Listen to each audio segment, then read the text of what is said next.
Assalamualaikum warahmatullahi wabarakatuh. Halo Sobat Era, bagaimana kabar kalian? Semoga kalian dalam keadaan sehat semuanya. Pada kesempatan kali ini, kita akan belajar pendidikan agama Islam. Dan pada kesempatan kali ini, kita sudah memasuki bab 8 dengan judul Berempati itu mudah, menghormati itu indah. Kompetensi dasar 1.6 meyakini bahwa hormat dan patuh kepada orang tua dan guru dan berempati terhadap sesama adalah perintah agama. 2.6 menghayati perilaku hormat dan patuh kepada orang tua dan guru dan berempati terhadap sesama dalam kehidupan sehari-hari. 3.6 memahami makna hormat dan patuh kepada orang tua dan guru dan empati terhadap sesama. Menyajikan makna hormat dan patuh kepada orang tua dan guru dan empati terhadap sesama. A. Empati. Empati adalah proses kejiwaan seseorang individu larut dalam perasaan orang lain, baik dalam keadaan suka maupun duka, dan seolah-olah merasakan ataupun mengalami apa yang dirasakan atau dialami oleh orang tersebut. Empati dapat diartikan sebagai kemampuan untuk menyadari diri sendiri atas perasaan seseorang, lalu bertindak untuk membantunya. Bentuk empati ada 4. Yang pertama, menolong orang lain yang terkena musibah. Yang kedua, meringankan kesulitan orang lain. Yang ketiga, memberi masukan atau saran yang positif. Yang keempat, memberikan pelayanan dan memudahkan orang lain. Empati merupakan sifat terpuji. Islam menganjurkan hambanya memiliki sifat ini. Empati sama dengan rasa iba atau kasihan kepada orang lain yang terkena musibah. Islam sangat menganjurkan sikap empati sebagaimana firman Allah Subhanahu wa taala dalam Quran surat An-Nisa ayat 8 yang artinya, dan apabila sewaktu pembagian itu hadir beberapa kerabat, anak-anak yatim dan orang-orang miskin, maka berilah mereka dari harta itu atau sekedarnya dan ucapkanlah kepada mereka perkataan yang baik. Quran surah An-Nisa ayat 8. Ayat tersebut menjelaskan apabila ada kerabat, anak yatim, dan orang miskin yang ikut menyaksikan pembagian warisan, maka mereka diberi bagian sekedarnya sebagai tali kasih. Kepedulian terhadap mereka perlu ditumbuhkan. Sikap empati ini akan timbul apabila 1. Dapat merasakan apa yang dirasakan oleh orang lain.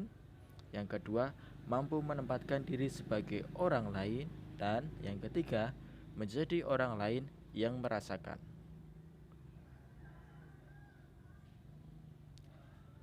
Menghormati orang tua.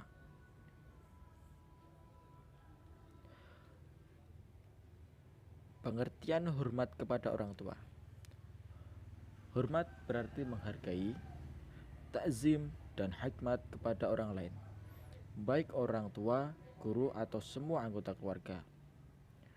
Hormat kepada orang tua dalam bahasa Arab disebut birrul walidain.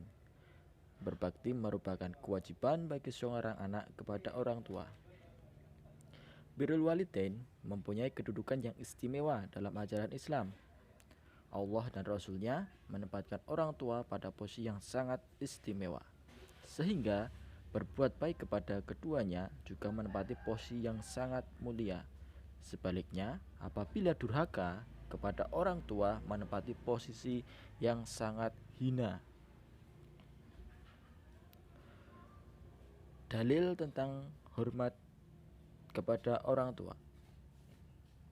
Perintah berbakti kepada orang tua terdapat dalam beberapa ayat Al-Quran, di antaranya Quran Surah Al-Baqarah ayat 83, yang artinya, dan ingatlah ketika kami mengambil janji dari Bani Israel, Janganlah kamu menyembah selain Allah dan berbuat baiklah kepada kedua orang tua, kerabat, anak-anak yatim, dan orang-orang miskin. Dan bertutur katalah yang baik kepada manusia. Laksanakanlah sholat dan tunaikanlah zakat. Tetapi kemudian kamu berpaling atau mengingkari, kecuali sebagian kecil dari kamu dan kamu masih menjadi pembangkang. Quran Surah Al-Baqarah ayat 83. Cara menghormati orang tua. Yang pertama, ketika orang tua masih hidup, memperlakukan keduanya dengan sopan dan hormat, membantu pekerjaannya, mengikuti nasihatnya apabila nasihat itu baik, membahagiakan keduanya. Ketika orang tua sudah meninggal, jika keduanya muslim, kamu dapat mendoakan mereka setiap saat agar mendapat ampunan Allah Subhanahu wa taala.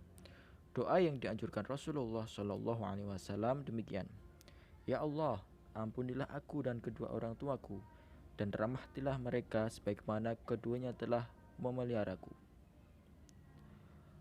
pada waktu kecil. Yang kedua, melaksanakan wasiatnya. Yang ketiga, menyambung dan melanjutkan silaturahmi yang sudah dilakukan oleh kedua orang tua. Yang keempat, menjaga nama baik mereka. Menghormati guru. Guru adalah orang tua kedua. Setelah tadi ada orang tua kandung atau orang tua biologis, dan ini adalah guru juga sebagai orang tua. Guru adalah orang tua kedua, yaitu orang yang mendidik murid-muridnya untuk menjadi lebih baik sebagaimana yang diridhai Allah Subhanahu wa taala.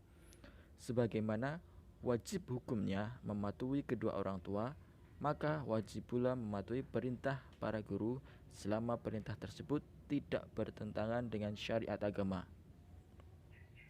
Hormat kepada guru akan menjadikan terbukanya pintu barokah, sehingga ilmu yang kita dapatkan akan menjadi ilmu yang bermanfaat dunia dan akhirat. Contoh perilaku hormat dan patuh kepada guru. 1. Memuliakan dan tidak menghina guru. 2. Mengucapkan salam bila bertemu. Ketiga, mendatangi tempat belajar dengan ikhlas dan penuh semangat. Yang keempat, memperhatikan guru yang sedang menjelaskan pelajaran. Yang kelima, rendah hati, sopan, dan menghargai.